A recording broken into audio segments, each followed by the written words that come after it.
Welcome back. Still Business Incorporated right here on Channels Television. We start around Africa. From here in Nigeria, an interesting one is our blue economy. We've been told that it has the potential of 296 billion, and out of that, 10 billion is from shipping only.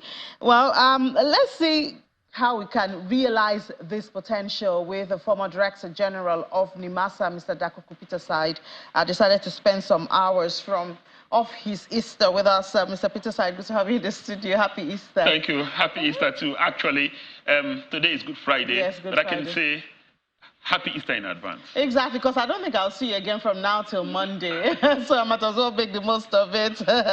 So recently, you've been talking about an attractive roadmap, you know, in the blue economy. Nigeria has a lot of potentials. So obviously the blue economy is not different. And when you hear numbers like $296 billion, you're like, what are we waiting for? You were formerly there as the Director General of NIMASA, overlooking, you know, the architecture that's supposed to bring this to pass. Why have we not hit this 296 billion? All right, first, thank you very much. It's nice to understand the concept of blue economy. And I like to go with the United Nations definition, you know, the sustainable use of ocean and sea resources, you know, the economic utilization of sea and ocean resources.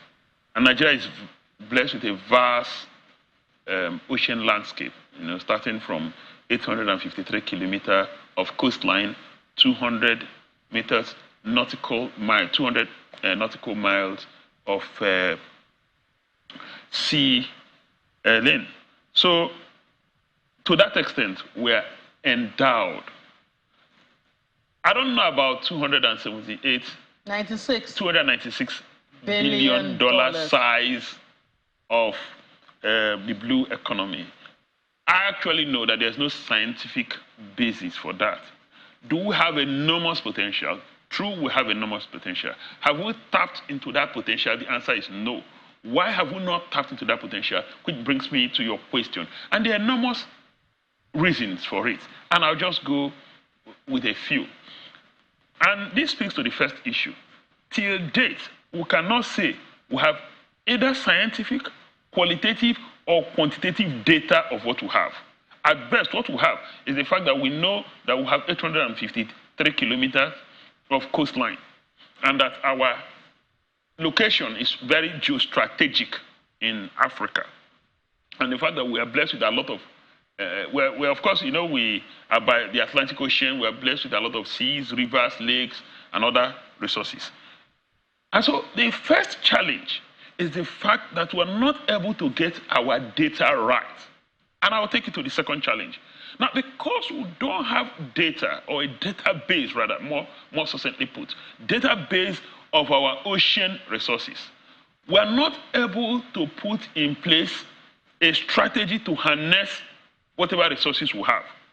In addition, now this whole concept of blue economy is built on three pillars. One is environmental sustainability. The second is social sustainability. The third is economic sustainability. Now, these three converge at one point. You need to have in place a regulatory framework for the exploration and exploitation of our resources. That is not in place. Now, there is a regulatory framework for shipping.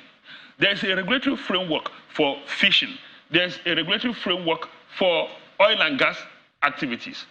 And maybe other sectors, aquaculture, mariculture, maybe there's maybe because we have not had the Minister of Blue Economy until now. It is very possible, but I'll come to that.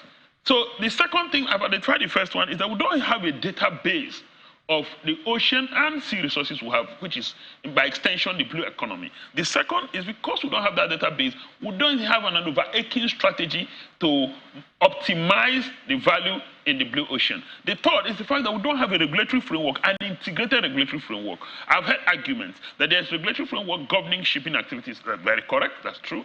There's regulatory framework governing aquaculture, both at the state level and at the federal level. There's no regulatory framework governing seabed mining and, you know, other forms of mining. there's no regulatory framework for other subsectors of the blue economy. So that's another challenge. Now, the other challenge is that we don't even have a business plan to attract people to invest in the sector. Now, if you want people to invest, you need to give them data. You need to give them a framework. You need to give them your long-term plan of how to arrive from where you are now to where you want to be. A strategic framework, a policy framework. Those things are not in place. And so there is no incentive for people to invest in the sector. You know, a potential means that all of us have potential to speak 6 languages. Can you speak 6 languages? The answer is no, because you've not made effort to develop that capacity to speak multiple languages. Now, I can go on. We'd also have infrastructure to drive the blue economy. Now, part of the blue economy is, you know, sea tourism or coastal tourism. Is that correct? Coastal tourism. Now, when you talk about coastal tourism, there's a lot of infrastructure that needs to be in place. Is it in place? We also have the challenge of security. You know what I thought we dealt with We've made progress with the deep blue project. Exactly. Yes, but are we there? We still have isolated challenges here and there. But before now, we have had this issue of security over the years. So how do we start the solution?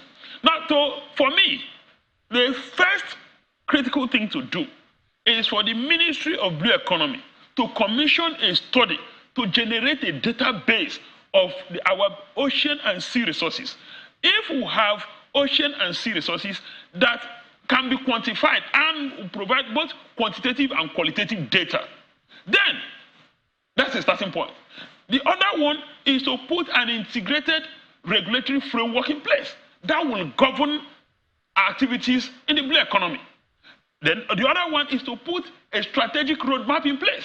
How we intend to go from here to where we intend to be. Where do we want to be with the blue economy? Today, Nigeria's GDP is calculated without input from the blue economy.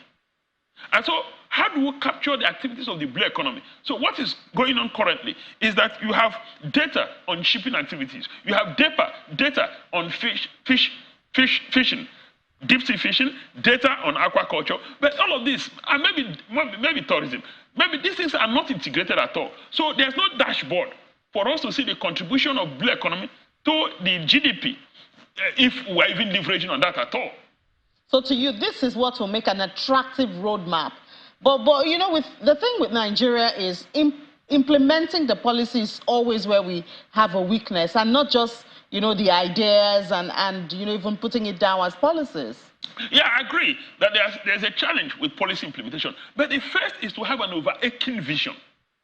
If you don't have an overarching vision, you know, and I like to do an analogy. If you set out today, now, that I want to go to Ibadan, or you set out in the morning in your house, I want to go to somewhere, you don't name a specific destination, you might not get there. So if I set out now that I want to go to the island, Ikoyi, specifically, I want to go to Ibadan, then I now work out a roadmap. You know, which one is my best route? So we must have an overarching vision first. Then how do we get there? That's that roadmap. To get there, what do we have? What are the challenges we are likely to encounter? How do we mitigate those challenges? How do we overcome those challenges? Who do we need? What kind of help do we need? I think that analogy helps us to understand that, look, for us, we want the blue economy to contribute to the extent of 40% of our GDP in a given time frame. Now, how do we get there? What do we have? How do we get there? What are the challenges we are likely to encounter? I mean, you are a former DG. Even though you're no longer the DG, I want to believe you're still a stakeholder. Have you initiated some of these conversations, you know? All right, I can tell you without being immodest. In 2018, 2019, the African Union convened the Blue Economic Conference, the Sustainable Blue Economic Conference in Kenya. And by the grace of God and the support of the Nigerian government, I was made leader of delegation and spokesman for the country. So I led the delegation, and that was the first truly global Blue Economic Conference, you know. And so I presented Nigeria's statement of intent at that conference. And when we came back from the Sustainable Blue Economic Conference in Kenya, we did design a roadmap and present it to Mr. President he accordingly directed that the office of the vice president handled that. And it was from there we developed the first blue economy framework. But we've not made much progress between then and now, and for several reasons. I just hope that now that we have a dedicated ministry, a lot more progress will be made. All right, well, we certainly do hope so, and we will hold people like you to, be at the fore pushing that on. Former Director General of the MASA, Mr. Dakuku Peterside, thank you so much for your time. Thank you too. Thank you too.